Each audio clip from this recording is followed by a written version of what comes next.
Carmen DeFalco from Carmen and Jurko. What's up? How you doing? I'm doing well. I mean, it's football season, and Yeah, and mercifully, the baseball season for the White Sox is almost over.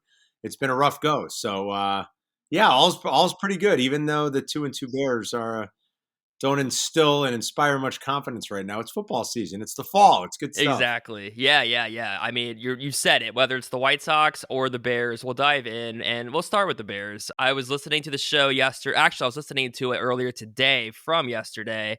I could already before even turning it on, I knew what the vibe of what that sentiment was going to be like. I mean, the first four games of the year, I don't know if anybody would have scripted 2-2 Bears. However, it's the way they're looking or how the offense is not looking or looking. So yeah, I mean, general thoughts. Obviously, I know what your thoughts are on the team, but when you say Chicago Bears 2022 season 2-2 right now, what goes through your mind? Well, I think what goes through my mind, I mean, outside of the record, look, the NFL, there's the reason I think it is king is there's just a ton of parity in this league. And, we could probably nitpick a little and be like, well, there just really aren't that many good football teams, or the teams that care about being good don't really care this time of year. They just don't. I mean, the Super Bowl is the day before Valentine's Day. Like it's forever from now, I mean, it really is. And the good teams, I don't think they sweat it all that much. So, you combine this long season with the way teams sort of want to ramp up to playing their best football later and later in the year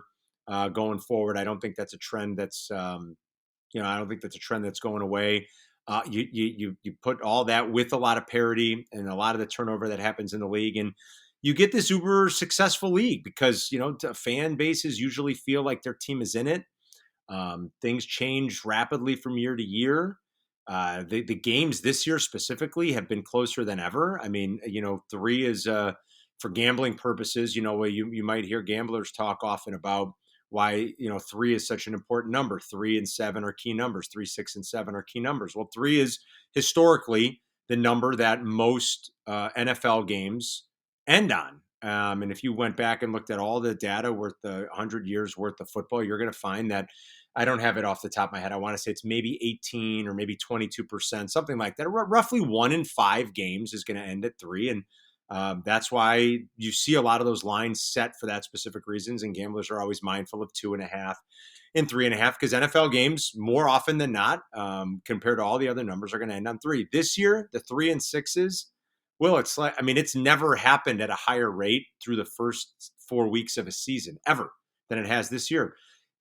Coincidentally enough, the primetime games have kind of stunk. I mean, those Yeah. have been mostly blowouts, but by and large, you flip on a Sunday, these games are all coming down to the last 4 minutes or the last possession. They're all field goal games, 6-point games. A huge number of NFL games this year have been decided by a single score. And so, you start putting all this stuff together, and it's a league that thrives based on its parity. So the record probably doesn't surprise me all that much. Like you said, how they've gotten there maybe a little. What's disappointing to me is that we're saying the same things that we've said forever.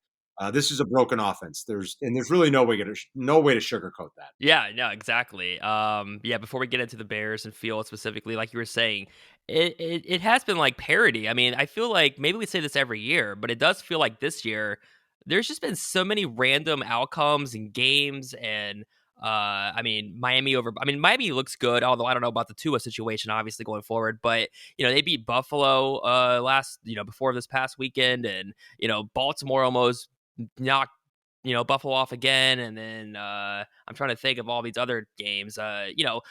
Just and then the primetime games, the horrible, the You're horrible terrible. Broncos Niners game was an 11-10, I'm like, how are the Niners favored over the Rams? And then they just destroyed the Rams on Monday. So I don't know. It's hard to say. Now I know the Niners can be a good team and stuff, but I figured the Rams. Now they have owned the Rams too. I forgot about They've that. owned them.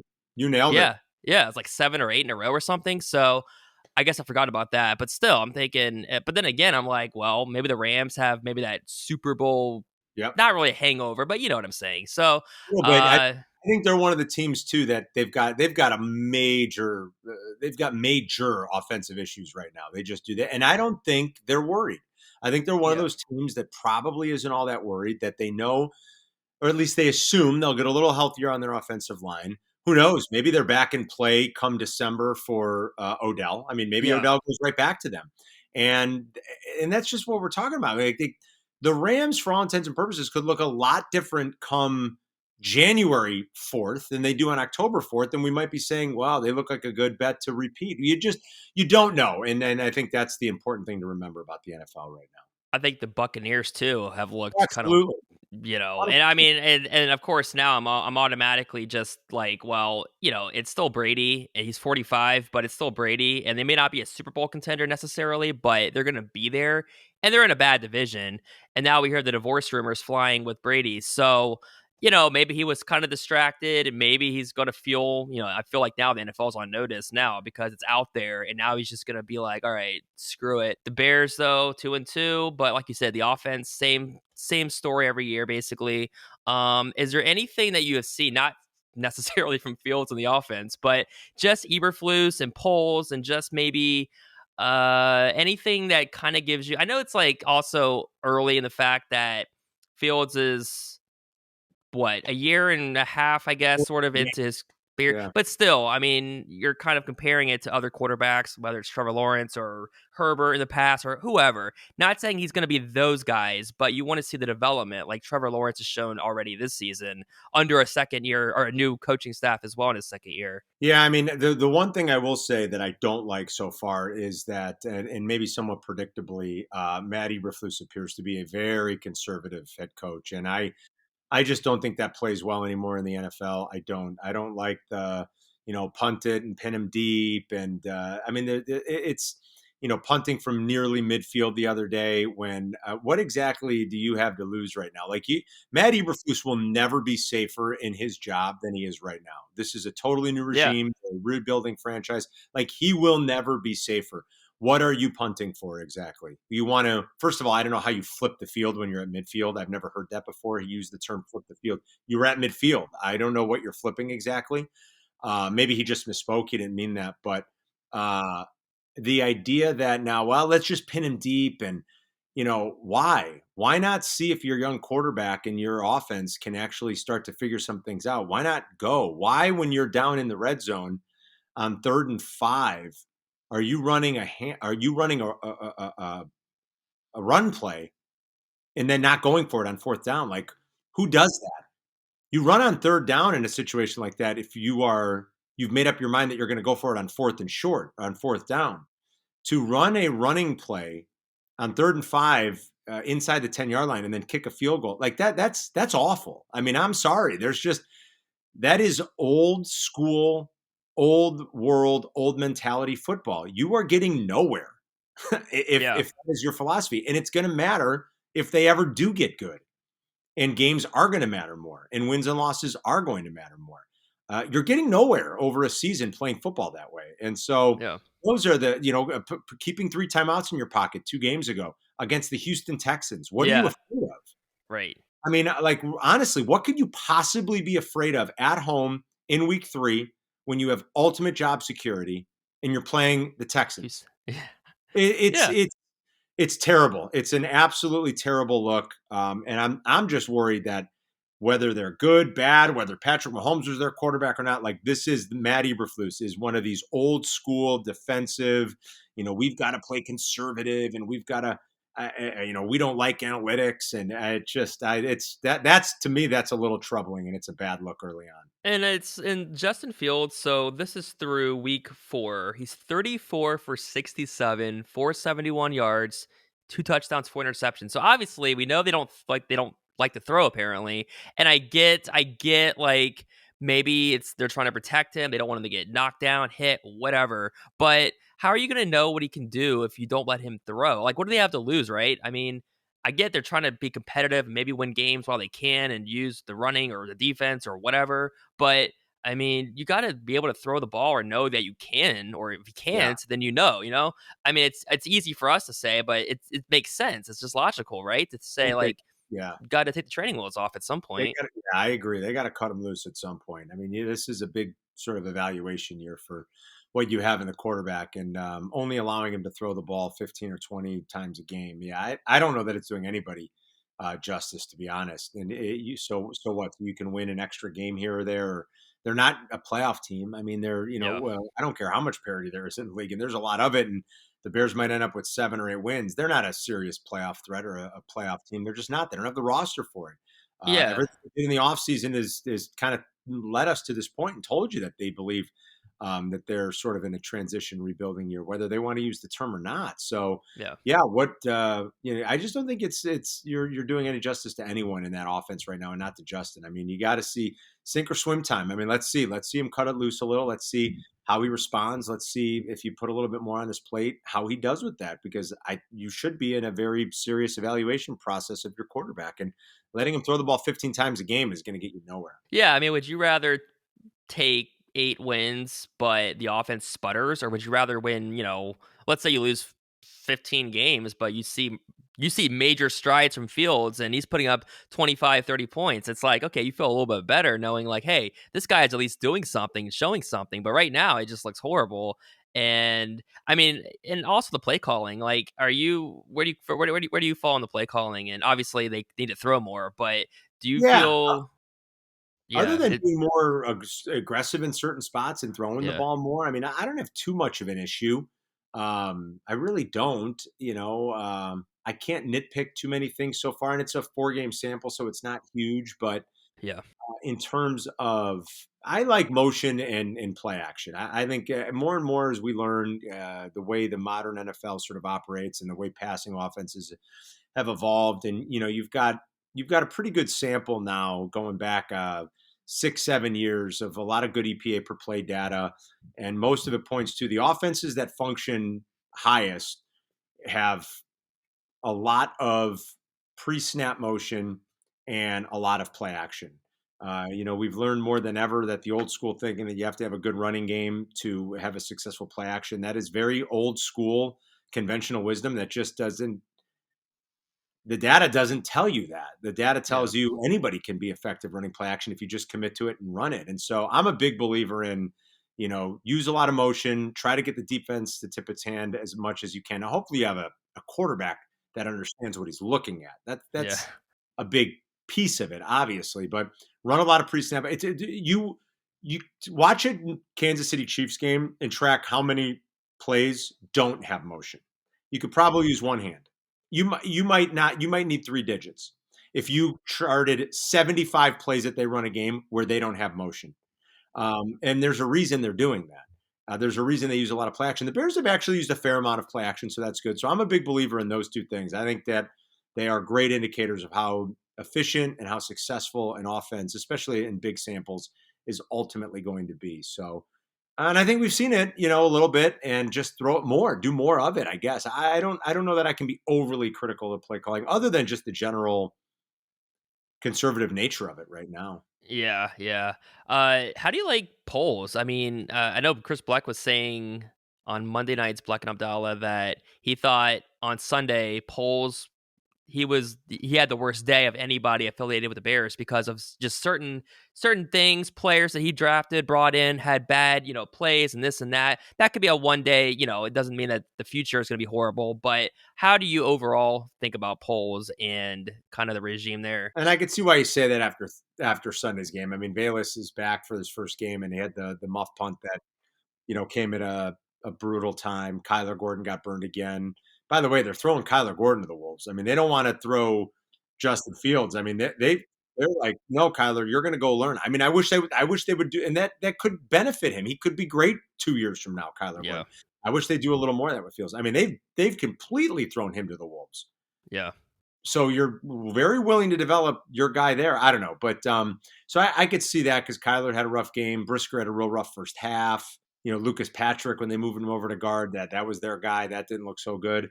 I don't know. I mean, it's so hard to judge because there just hasn't been a lot. yeah, There's so many young guys that they're trying to develop. They haven't played a lot of games. I think Braxton Jones. I mean, I'm no expert in offensive line play. I'm not going to pretend like I can expertly look at the tape and tell you technique wise what a guy's doing well or isn't. Or, I mean, sometimes guys are so good that you can just look and tell. But I don't want to pretend like I can look at offensive line play and break it down as expertly as people that are more qualified. To me, Braxton Jones seems like he's holding up reasonably well, and that's probably a good sign for a young 5th round draft pick.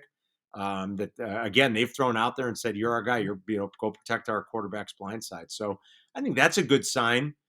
Sunday, I could see how it's a rough look though when you walk away. Now that's one game. One game, yeah. It does get better, but yeah, not a good look when you think of some of the breakdowns that a couple of the defensive guys that they drafted, their top two picks, and Brisker got better in the second half, and then the Velus Jones thing was bad. Look, he hasn't been able to find the field. He finally gets on the field. That was because of injury, but still, finally gets on the field, muffs a punt, didn't play a single snap on offense. So I don't know. Maybe the plan was just bring him back slowly because it's his first game, and he's missed so much time, and he was in and out of training camp, and he was out the first 3 games with a hamstring injury, but I was shocked at the end of the day. I kept wondering. I'm like, am I missing him? Is he out there? I looked in the box score, 0 snaps on offense for Velus Jones. So I could see why it was a little bit of a rough look on Sunday night. Was your vibe going into the season a little bit higher, or were you still kind of wait and see, not sure, but you liked maybe what the regime was doing or what they were? I Yeah, know lip service doesn't really matter, but it yeah. sounded kind of good. That was kind of the vibe I was getting anyway. Well, I think it was a realization of like where they were. This is a bad Yeah. roster. I'm sorry. I mean, there's Oh no other yeah. way to put it. It was an old roster and a bad roster. It was one of the old. It might have been the oldest. If not, it was certainly one of the handful of oldest rosters last year, and not even a good one. They flipped that to being one of the 10 youngest rosters, which is good. They're going to have more cap space, or as much as just about anybody else next spring. Those are good things. You had to rebuild it. You were going nowhere with that old team. You weren't. Yeah. Khalil Mack's a good player. Of course he is. He's a very good player when he's healthy and on the field. The Khalil Mack didn't make sense for the Bears anymore. Absorb the dead money now, and all of it comes off the books next year. I wouldn't be shocked if they still try to send Robert Quinn somewhere at some point. The way they've played the Roquan thing, I can't get down on him too much. Yeah. Roquan thinks he's worth $20 million a year, and they've drawn a line in the sand. Okay, they don't want to pay a weak side linebacker $20 million a year, so be it. I mean, I don't have too many issues with the way they attacked the offseason because I think they knew it was a very badly constructed roster. It was a very flawed roster, and they needed to turn it over. You needed to get younger, you needed to free up money, and you needed to trim the fat and try to find a way to build a deeper roster. And he's begun the process of that. I wonder how Fields would have done if this was his first year or he had his first year with the new coaching staff. I just wonder how much of it is of you know going back to last season and not just learning a new coaching staff and offense and not even making an excuse for him, but just thinking like, I wonder how damaged is he right now or fragile in his mind right Right. now, just from trying to. I hear Cap say it all the time, and whoever, talking about, he's getting hit and he's getting knocked down. He's probably, as soon as he gets the ball, he's like looking around, trying to make something happen before he gets hit. I just wonder how much of that is also on his mind. Yeah, I'm sure there's a lot in his head. Whether they want to admit it or not, they often hear what the buzz is about them. And I know it hasn't all been pretty. You don't want to ruin a quarterback. I mean, it's true. Yeah. This franchise has sort of made a habit out of that, unfortunately, for various reasons. Constantly changing coaches, constantly changing coordinators, never really being great at identifying offensive talent and offensive skill. I mean, you add it all up, and it's the result that we're left with. We've this has been generations worth of this for this franchise. And yeah, you don't want him to ruin another one. You don't want him to get down on himself too much. You don't want his confidence shook. He does look a little rally. He looks like he's not sure what he's looking at, or there are plays to be made and he doesn't want to pull the trigger for some reason. And you hope to get that somehow, some way they get that out of him. And that's why I think it's important to kind of try to let him eat a little bit more. I mean, I know that's somewhat of at this point, that's saying a little trite maybe, but like, go out, let him do it. Just Yeah. see. I just don't know what you have to lose. And they'll try to come up with every excuse. Like they would counter that by talking about winning and being competitive and not putting too much on his plate and not ruining him. And they'll give you every rationalization, I guess, that they can possibly conjure up in their mind. But I don't know. I'm sorry. From the outside, it just doesn't seem to make a whole lot of sense. I think give him a little freedom, let him go a little bit. You know, maybe their fear is he throws 4 picks in a game and it will ruin him. I don't know. And maybe I Yeah, mean, that's true. who the hell knows, Will? But I mean, I don't see this as being very beneficial to him. You At know, least the he went forward a little bit more Sunday, and there were actually a few bright moments. So let's see if you can build on that now. the more I look at his numbers just on the screen, it that looks like Staggering. like almost like one game for some quarterbacks. They have crazy offensive days where they go 67 passes and 4 interceptions, 2 touchdowns. I mean, it's like that's what it is. Those are JV numbers. I'm Yeah, sorry. I mean, yeah, Yeah, it's It's not good. awful. Oh, there was a crazy stat about his total completions, and, so what does he have? He has 34 of what does he have, 67. 44 completions? 34 34. He's only out got of 34, si right? out of 67, yeah. Oh my god. And the stat was like, if they listed off the number of quarterbacks that already have 100 completions on It's the season. crazy. It Yeah. it that it's not what they're doing is not fair to anybody. It's certainly not fair to fans making you sit down and watch that. I mean, that's boring ass football right now. That's Yeah. for damn sure. It's like watching the Iowa Big Ten games lately. They Exactly. score like Which 6 is points a game. boring ass football. I can't tell you how much I just crack up. I love the call. Every single show, every call is, whenever Fields goes to the sideline, he's not looking at the iPad and he looks mad. I cannot, I can't believe how many times I've heard that same call over and over. It's just funny at this point. I don't think we see all the sideline pictures. No. I've got to believe that at some point Justin Fields is over there looking at those tablets. I mean, he was sitting with Trevor Siemian looking at it after one of Yeah. the last week. I mean, I listen. We went through this with Jay Cutler. I don't care to go through it again. And these guys sometimes they can't win. Tom Brady's too emotional because he's Yeah. throwing the tablet. Exactly. Yeah. Doesn't care enough because he's not looking at the tablet, and enough already. I mean, go out and play well and win football games. I'm sure Justin Fields is looking at pictures. I Oh, can yeah. promise you at some point he's getting back to the sideline and he's looking at the pictures from the press box. I just love the callers. But all right, so we'll switch to baseball. So as you said, the White Sox season's finally almost over. So yeah, I mean, I swear this team, I think I know it's not exactly 500, although I think they might be exactly They're 80 and 500. 80. But Yeah. going back to like what is it, the second half of the 2021 season, they're like exactly 500 every single time they do one of those, like, oh, here's what their record would have been here, here, here, here. It's crazy. So finally, we know La Russa will be stepping down, new manager. Who is your guy to be a manager for the Sox if you were the guy running the team? Oh boy. I don't know if I could give one name like definitively. I think there are some interesting candidates. It won't be popular, but I think Carlos Beltran might be an interesting candidate. At the very least, I'd kick the tires on that. If you're turned off, if you do a little work on it and you get to the point where you're sort of turned off by how heavily he was involved with the cheating scandal in Houston, okay. It sure sounds like he was one of the ringleaders and Yeah, masterminds of the whole thing. And if that turns you off, okay, so be it. Joe Espada from Houston, I think, is a good choice. You might be able to convince me on Bruce Bochy, even though he's another older guy. But that's what another I've been guy that I thinking. want to gauge, like, okay, Bruce, it has been a couple of years. Yes, you were highly successful, but are we ready to embrace analytics a little? And like, what's the stance? How much will you push back? How much will you embrace it? I don't need another, nearly 70-year-old manager who's going to come in and rail against analytics. I'm sorry, I can't do it. I can't. Not in baseball. Yeah, And I think it's silly to try. So, if you get a good vibe from an older guy like Madden or Bochy, yeah, you might be able to sell me on it. Girardi's a no for me. I mean, the Phillies couldn't wait to get rid of him, and they took yeah, off. I don't see that That's one. a bad look. I mean, Girardi, I don't know. It's to me that's a bad look and a bad sign. So I'm not as high Yeah, on Girardi, but I don't know if there's a few names there. Espada, I think would be interesting. yeah. Spotto was the guy we heard of. When was it? I don't Times know. A ago, couple years, different yeah, jobs coming up, and talking about Beltran. I heard Cap mention him too, and I was kind of surprised because I know, like, for sure his stance on the Astros cheating yeah, scandal. But I mean, yeah, I get it. Like, if you're looking at, forget the Astros, you're just looking at the guy. Yeah, he might have been. I think he was like a ringleader, I, but yeah, I don't necessarily.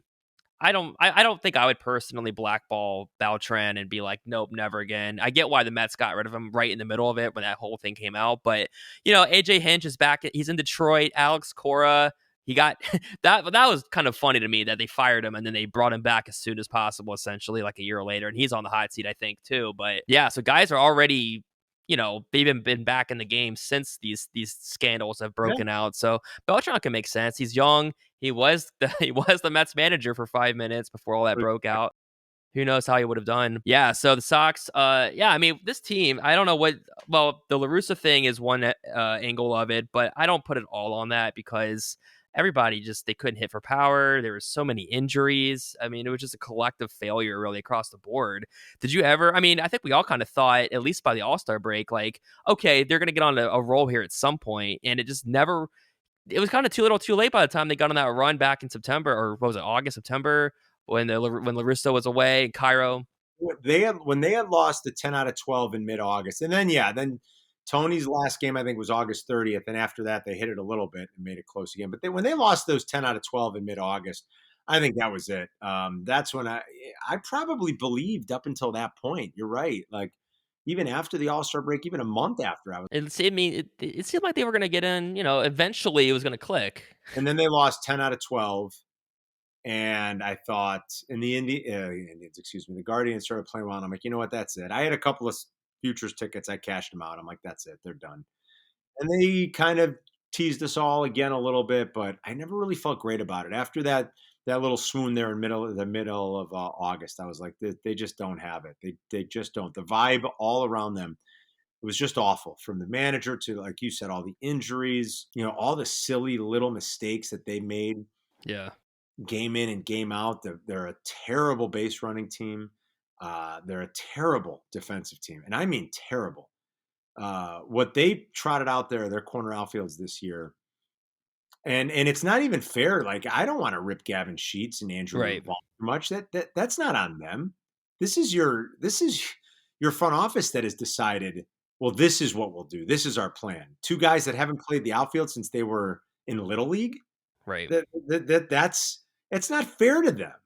They are just absolutely atrocious defensively, and all of it. Finally, I just came to the realization. I'm like, we've tried to talk ourselves into it. They're too talented. They're too Yeah. this, that. They're not, Yeah. and it's proved out at this point. And you're right. Since the All-Star break last year, I believe if you include, losing the 3 out of 4 to Houston in the playoff series, I think they are one game above 500. I think, or maybe Yeah. two, one or two. They're basically a 500 team since the All-Star break last year.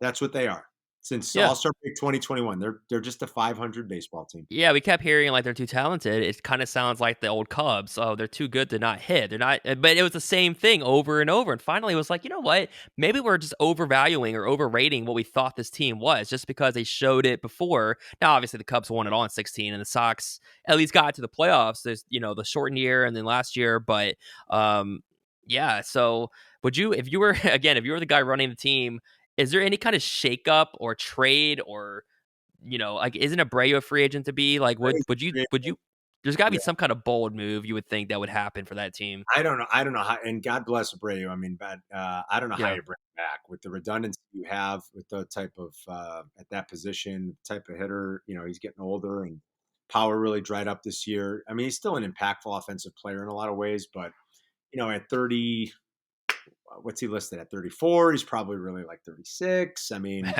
Yeah. at some point, I think you get out while you're ahead. You say thank you very much. We 35, appreciate yeah. all your contributions. I'd let Jose go find somewhere else to play. I'd try to trade Moncada in a heartbeat. They probably should have done that last year. They might have missed the boat. You're not going to get really. You would have gotten a much better haul if you did it a year ago. If they did it last spring, they're not going to get much. And I think the word is sort of trickled out a little bit. Not only is the play fallen off, and there's a lot of holes in his offensive game. I think there's some other stuff that has kind of trickled around baseball about his general attitude and demeanor in the clubhouse that's not so good. And word travels. Let's face it, it does. So you're really not going to get much for him. I would try to trade Moncada. Giolito's an interesting one. I mean, he's arbitration eligible. I wouldn't be shocked if they shop Giolito. I do think you need to shake things up a little bit. They need to plug some serious holes. They do have talent.